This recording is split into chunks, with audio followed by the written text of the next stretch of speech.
Hey all, Bree from the No Guilt Mom podcast, and I have got a gift for you this holiday season. If you love the No Guilt Mom podcast, and I mean love the No Guilt Mom podcast, then tell us about it. Leave us a review, and you can be entered to win a No Guilt Mom gift card. All you have to do is leave a review, take a screenshot, and then simply go to noguiltmom.com/review to enter our giveaway for a free No Guilt Mom gift card, simply for telling us what you think about the podcast. It is amazing. But don't delay. Get right on this, as we're going to be giving away that No Guilt Mom gift card on December 21st. So get right on over and visit noguiltmom.com/review. Welcome to the No Guilt Mom podcast. I am your host, Joanne Crone, joined here by my sweatered co-host, Bree Tucker. Well, hello, everybody. How are you? It's a balmy 69 degrees here, so I had to put on a sweater. Well, it was 40 degrees this morning. Like, we're really cold here. It's cold. We should break out the parkas. Like I call my marshmallow, my Stay Puft jacket. It looks like I look like a big marshmallow in it. Yeah. My arms don't even go down all the way. It's so puffy. Oh my gosh. So puffy vest, if anybody watches Succession, there is a line there done by Roman who is like giving Tom, one of the characters, a hard time. He's like, oh, that's a nice puffy vest. What is it filled with? Your hopes and dreams. Oh my God. Ouch. It's so mean. It's so mean. And you have to watch the show to be like, oh my goodness. Like, it's just, But yeah, that's what reminds me when I hear puffy vest. Now I have Roman Roy in my head. Oh my goodness. Kieran Culkin does it phenomenally, though. That show is like unbelievable, the stuff that they do on it. But I have to watch that because I do like his work. He does a lot of really good stuff. I find him on a lot of like the kind of indie movies that aren't that big. He is on a lot of the indie movies. And he does a great job. He does. And Roman Roy is the most disgusting character ever. Like, you would like judge him so hard as a human being, and yet you kind of like him because he's very witty, and it's really this contrast. Oh my goodness. But I can get off on a tangent on that. Having a phenomenal guest for you today, all about anxiety and how we can help our kids deal with anxiety. There's so much anxiety right now. So much anxiety. Going around. Regine Galanti is the founder of Long Island Behavioral Psychology, a private practice in New York, and she's the author of Anxiety Relief for Teens, which is how I found her. We got this book for my daughter, and it was phenomenal. And she also has a book for younger kids called When Harley Has Anxiety. She specializes in helping kids, teens, and parents manage anxiety through cognitive behavioral therapy, and specifically giving them tools to help them face their fears. So we hope you enjoy our episode with Regine. You want mom life to be easier. That's our goal too. Our mission is to raise more self-sufficient and independent kids, and we're going to have fun doing it. We're going to help you delegate and step back. Each episode will tackle strategies for positive discipline, making our kids more responsible and making our lives better in the process. Welcome to the No Guilt Mom podcast. Hi. Hello. Yeah. How are you? Good. How are you guys? I'm super excited to talk about this because there's so many kids right now struggling with anxiety, like in my house too. I've been diagnosed with anxiety. So like as a parent with anxiety, a lot of times, like I know the strategies that I've been taught that help me, but a lot of the times my kids don't listen to me. They don't. Sounds like it's hard to be your kid's therapist. Yeah, you can't. You absolutely. It's not supposed to be. You're not supposed to be your therapist. Okay, could you talk more about that? Because I think like there's a lot of shame among moms that they should be able to fix their issues. And I really like what you said about like you're not supposed to be your kid's therapist. I can totally talk more about that. That's a really good point. Like, because I think like you just said, well, okay, sorry. We'll get into that when we're talking. First, for everyone who hasn't heard of you, can you tell us a little bit about you and your story? So I specialize in child anxiety. And I opened my practice, I don't know how long ago, but I always was interested in anxiety because honestly, I'm like a very fix-it-based person. I like to be able to fix problems. And anxiety is amazing because there are these research-based skills that really work if you know them. And it's also one of those things that's so clear, if it's not your anxiety, that is not true. Like, no, the house is not going to burn down. The plane is not going to fall out of the sky. Like, the dog is not going to bite your head off. Like, I could talk your ear off on planes falling out of the sky, Regine. But yes. your own fears are so large and so realistic, but other people's fears are so obviously false. It's like, why don't you just get over that? So I love the idea of being able to just take this pain that people are feeling and just help them manage it better. But I also really like kids. So I kind of shifted from an adult therapist to a teen therapist to like now I'll see kids as young as they come. So I do a lot of parenting work too. And yeah, I treat a lot of anxiety and OCD, and I write books on the side, I guess, and try to manage my own kids, and that's what it is. Okay, so you're just like all of us. All of us trying to get through the day, except for you Yes. have some really great skills in helping us with our anxiety. But they don't always work because I don't always use them because I'm human too. So that's the other thing too. I might know the right skills, but that doesn't mean I'm always using them. Right? Yeah. I think that's the hard part. We talk about that all the time. And having like when you have skills in a certain area and you're not able to be perfect in that area, that little voice in your head is like, oh, maybe you're not as good as you thought about it, or you shouldn't be having this struggle because you know all about this subject. And you know what? You're a liar. You're a liar, little little head voice. You are a liar. You're a liar, little, yeah, because it's true though. I mean, I love hearing you say that, like having written a book of anxiety and specializing in this, that you're admitting that, oh, you know what? I don't use these all the time because you forget as a human, and especially with your own kids. I love how you said you shouldn't be your kid's therapist. Can you talk more about that? Like what are the problems with even being your kid's therapist or trying to help them through those things? It's totally great to help kids through things, but when I'm a therapist, it's a specialized kind of time. I'm sitting with a kid for 45 minutes and we're addressing a certain problem in a very systematic way. And when I'm home with my kids, I don't even know where I would find that time to be their therapist if I wanted to. So yes, I'm there in a supportive role and I want them to learn those skills, but I'm not treating it that same way of like, let's sit down and do X, Y, and Z and hold you accountable in the same way, because it's also in therapy, actually, we would call this a dual relationship. Like, I'm not supposed to treat my friends Exactly.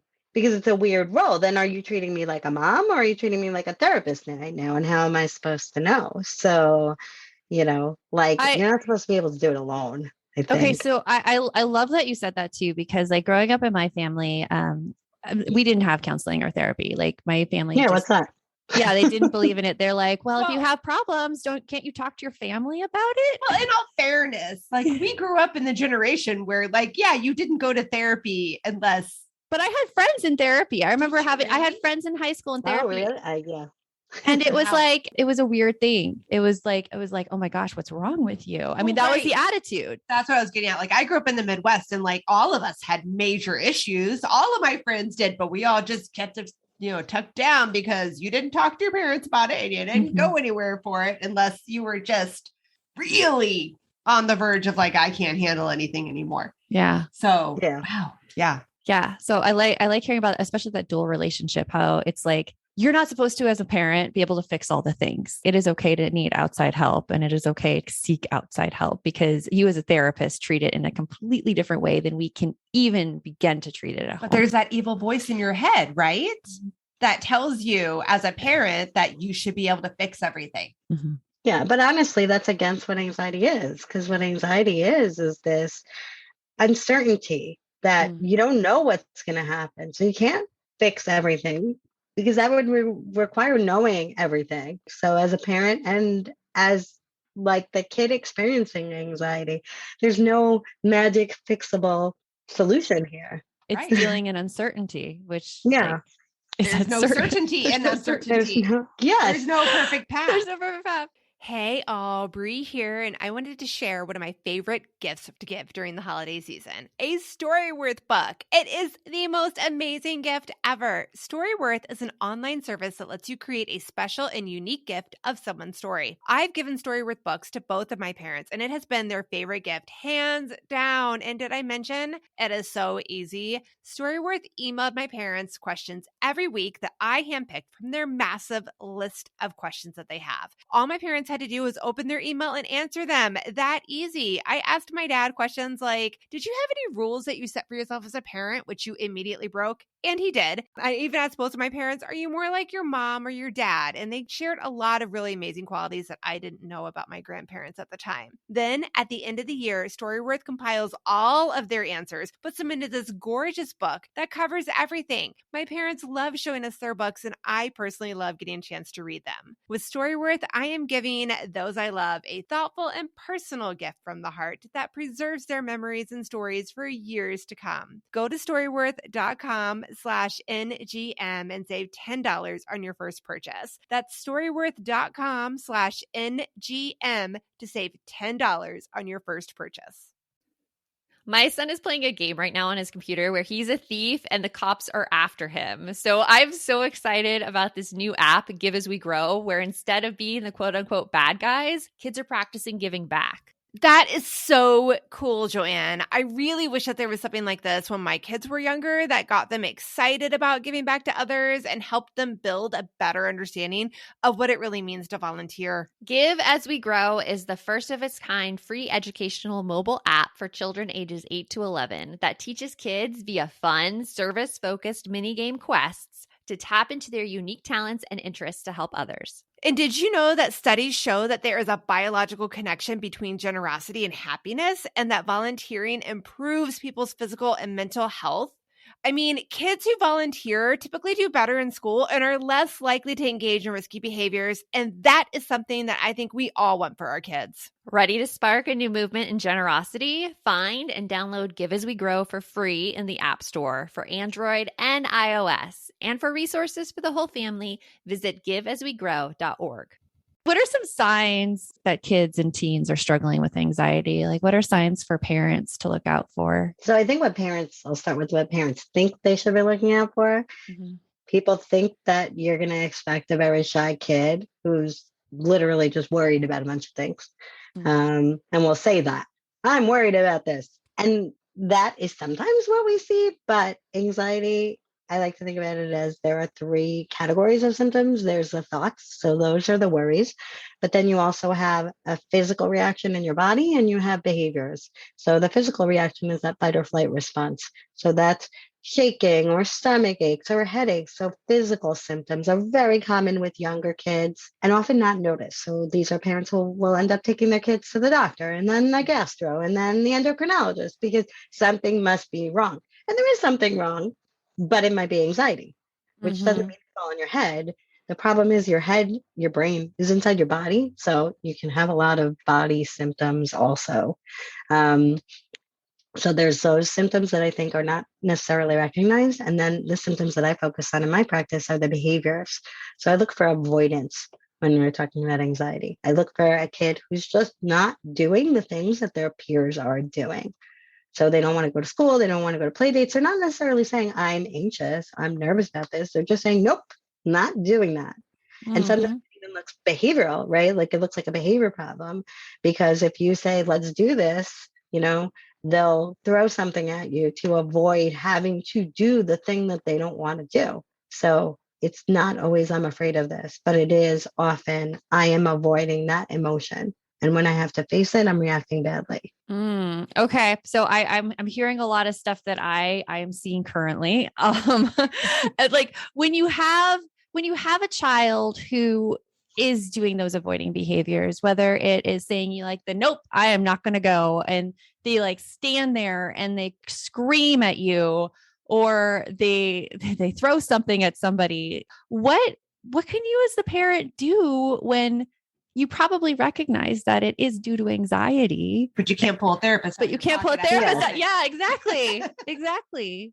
Right. And I don't want you to be your kid's therapist in that moment because it doesn't work. It doesn't even work for me in that moment, honestly. Like if a kid is in my office having that, I call it an anxiety tantrum, or like I say their anxiety is throwing a tantrum because it is. Like it's not them, it's their anxiety just freaking out and making them act in ways that are not them. Um, so, that's why I think that it's important for parents to have kind of their own tools to be able to figure out what their plan is. Often when in the throes of it, like, nope, I'm not doing it. And I'm kind of like gonna lose it on you. The best path for parents is to disengage because that's not a logical place, That's you not know? a logical. No, it's not a logical place to disengage because we as parents, we want to make our kids feel better. Or, Yeah. or you want to just make the scene stop. Yeah. Right. Like it's also that place of fear or causing anxiety for us that, oh my gosh, everyone's staring at me and they're all thinking I'm a terrible parent. Yeah. And you both hit the nail on the head of those two dimensions that parents like ping pong between. It's either make them feel better or get them to do the thing. Right. Right. And often what I teach parents is to marry those messages. So, right, you have to validate your kid. You have to be able to say something like, I know this is hard for you. Like, I know you're experiencing a lot. And then the second part is, and I know you can do it, right? That confidence that what they're dealing with is handleable. So addressing the feeling and then promoting confidence in their abilities without shaming them and without like putting them down about their inability to do it now.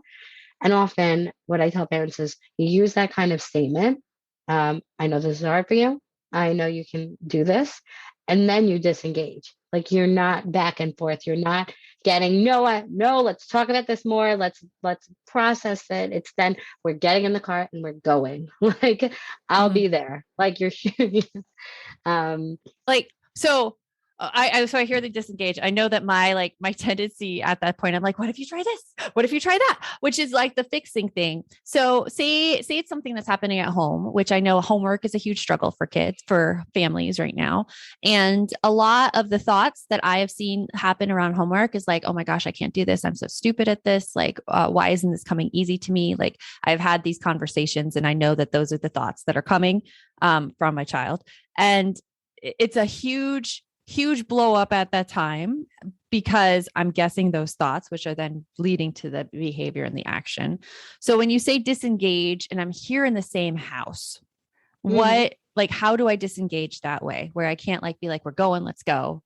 Yeah. So it's not a leaving, but it's you disengaging from the process. So you give that kind of statement like, I know math is hard for you. It brings up those hard feelings. And I know you can do it. Do 3 problems. And then I'm happy to talk to you about it. And then you put it on the table and you make sure the electronics are off. You set the limit and then you go do something else. Okay, that's a good. I'll have to put in some headphones. Yeah, headphones are fine. Yeah. I always tell parents you can always put yourself in timeout is a really active parenting strategy. If you need a minute, bathrooms have locks. Lock yourself in the bathroom and do what you need to do to get yourself regulated so that you can kind of be regulated for your kid. We coach parents and it's funny. The bathroom thing is something I tell moms to do a lot. I'm like, go to the bathroom. And then the phrase, I need to go get something over here. Mine used to my getaway. I don't know why I did this and I don't know why it worked, but I would go out to my garage and I would get in my car and I would just turn on the radio in the car because for some reason being in the car was enough that I couldn't hear anything. I would turn on the radio. But for some reason, my kids were like, whoa, dude, once mom gets in the car, whoa, she's past the point of no return now. That is it. That's we just wait till she comes back and then we're like, we're sorry. Or sometimes I'd come back. Yeah. Also, it's great modeling of like, I'm taking what I need. It is great modeling. So like modeling, I know is one way that we can teach our kids to deal with anxiety. I mean, it's really the way I fall back to, but is there something else we could do outside of the moment that like a strategy we can teach our kids who are having these anxious behaviors and thoughts? This message is sponsored by Greenlight. It is so hard to raise kids who know how to manage money. Bree, right now, my kids are all about earning money for presents. My daughter wants to get presents for all of her friends, and my son is doing a Secret Santa with his friends. Oh, I hear you. And if you're looking to raise kids that are financially responsible, we have got a lifesaver recommendation for you that you need to check out. It is Greenlight. Greenlight is a debit card and money app made for families that gives kids and teens an easy and fun way to gain financial literacy, all while giving parents peace of mind. You can send instant money transfers, automate allowance, and even keep an eye on kids' spending with real-time notifications. Meanwhile, your kids can begin their journey towards financial autonomy by learning how to save, invest, and spend wisely. So sign up for Greenlight today and get your first month free when you go to greenlight.com/NGM. That's greenlight.com/NGM to try Greenlight for free. Greenlight.com/NGM.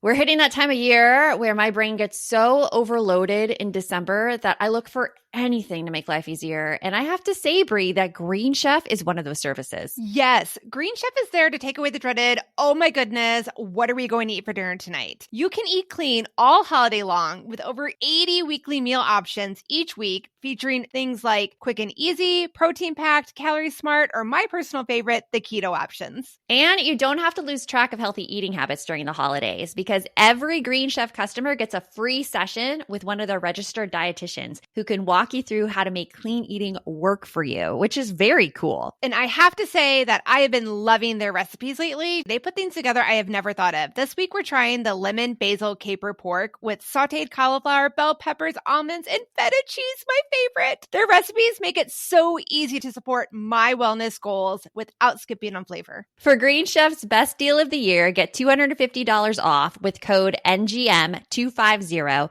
at greenchef.com/NGM250. That's greenchef.com/NGM250. And don't forget to use that code NGM250 to get $250 off. Green Chef, the #1 meal kit for eating well. Yeah. So, like I said, I really love the validation of the emotion. I think even labeling emotion, acknowledging how your child feels is uncomfortable for parents. You don't, because you want to fix it. But guess what? You can't fix feelings. They're supposed to be there. Fear is there because it protects us from lions and bears and dangerous things. So you can't make it go away. So you're going to have to feel it.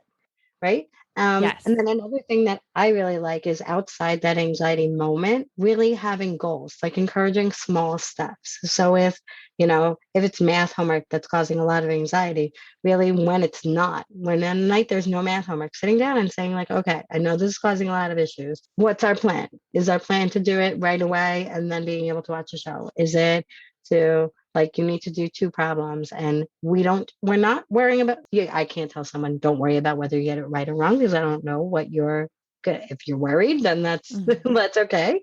But maybe you just set what steps you're going to do with your child in advance. Mm-hmm. And then you really use a lot of praise when they meet those steps. Because often what we do is when the kids are anxious, we're all over it. And then when they're not anxious and doing it fine, we just say nothing. We're yeah, and they run away. I don't see it. That is true. Because we don't feel like we need to fix anything in that moment. Everything is going okay. Right. And I think that's the biggest point that so many parents, but especially moms, we feel like we're supposed to, like you just said, fix everything. We're supposed to fix when our kids are unhappy. We're supposed to have children that do great in school and get straight A's and are model citizens and just respect us and obey every rule in the household. And when we run into those roadblocks, we're just like, what am I doing wrong? Well, you're not doing anything wrong. It's called life. It is called life, right? The only way around anxiety is through it. So I can give you all the skills in the world, but in the end, you're going to have to feel it. Right. You're going to have to feel it. That is huge. And I looked at Joanne because we say that a lot. When it comes to emotions, there's no way around them. The only way is through them. And that's such healthy advice for anybody, right? In any circumstance. Yeah. If you try to bottle up your feelings and try to go around them, you're never They'll come out. Yeah. They'll find their ways. right? So what I'm hearing is that when we took a trip to Italy, and I have the fear of flying, especially when it comes to turbulence. And when the plane hit turbulence over the Atlantic, I was holding Bree's hand and basically crying in her lap. So is that like I was getting through my anxiety that way? It was coming out as uncomfortable as it was. It was uncomfortable. It was uncomfortable. The thing that you were afraid of did not happen. It did not happen. One more tick in the box of times that you flew that the plane did not fall out of the sky. That is true. That is true. All right. So you talked about how when your child's dealing with anxiety and things that you can do, encourage them. You can get through this. I know that you've got this. Then you disengage. You're like, all right, let's say they don't want to go to basketball practice. So you're like, you got this, you can do this. And you get in the car and you drive to basketball practice anyways. Is it helpful to also bring up all the times that they've been, not all the times, but bring up times that they've been successful to try to help trigger that memory in their head of like, yeah, I can do scary things? Or do you just kind of stick with the whole disengage? I like to keep it just like a one statement kind of, simple. I know this is hard and I've seen you go to basketball practice in the past, so I know you can do it. And then when we try and do that thing as parents of proving to your kids that like everything's going to feel good, we fail. But afterwards, when they're in the car on the way home from basketball practice and they're not anxious anymore, that's a good time to kind of process that learning. Like, oh, was it as terrible as you thought it would be? No, but it could have been. Okay, but was it this time? No, I guess this time was okay. Okay, so that's important that you learn that. This time wasn't as bad as you thought it would be. What if it completely fails and you go to a new basketball practice and your child just sits there on the bench next to you and refuses to participate and then quits? Like, what do you do then? They're in the car on the way back and they're like, it was terrible. It was the worst thing ever. Honestly, when they do that, then I say, oh, but you did it. So I'm proud of you. Thank you. Sat there. Yeah. I love this eternal optimism. Yes. Really. Yeah. It's not even optimism. I think it's just realistic. It is. Honestly, if they're not getting off the bench and you're there, you leave.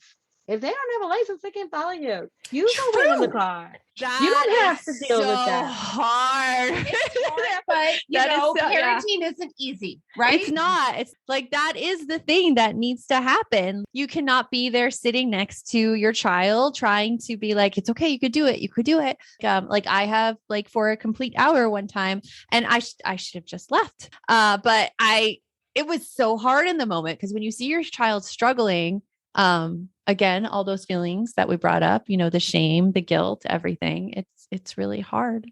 This has been fantastic, Regine. Can you tell us something that you are excited about that you have coming up for you? I will say that I'm starting to work on a parenting book for anxiety. So that's exciting. That is exciting. I know that is very much needed. Yeah. Wait, did you recently have a book though that came out for kids? I do. It's When Harley Has Anxiety. Can you tell a little bit about that one? It's a workbook for younger kids with anxiety. So like 4 to 10-year-olds. And it has this adorable hedgehog to help kids, relate more to anxiety skills. And it's a workbook that really just tells kids how to face their fears. That's wonderful. So the kids get to do it and the parents can the parents aren't necessarily involved in it unless they want to be. Like it's something that the kids can do. Yeah. Right. But like the older age, like kids can do it themselves. But I always like it when parents are involved in that way to see what their kids are doing and do it together. Well, that's awesome. Well, this has been amazing. Thank you so much for coming on and sharing all the things that we can do to help our kids with anxiety. It has been a great conversation that I know Bree has enjoyed it as well. This is our jam. We're like, let's dig into this some more. So thank you. Thank you. Thank you for having me. I absolutely love that. And talking with Regine, she gave us so much good info, Brie. I know. I especially love the part about how it's not our job to fix everything. We don't have to be our kid's therapist. No, and even like her as a therapist admitting that she tends to fix things. And like, I don't know, when like professionals admit that to me, I'm like, okay, I don't have to be perfect. It's not my job. Wow, it helps take away the guilt, right? Yeah, we don't have to do everything for everyone. The guilt. We don't have to do everything for everyone. We don't have to do everything to show our love for our family. No, we don't. It's totally true. So until next time, remember, the best mom is a happy mom. Take care of you, and we will see you later. Thanks for stopping by.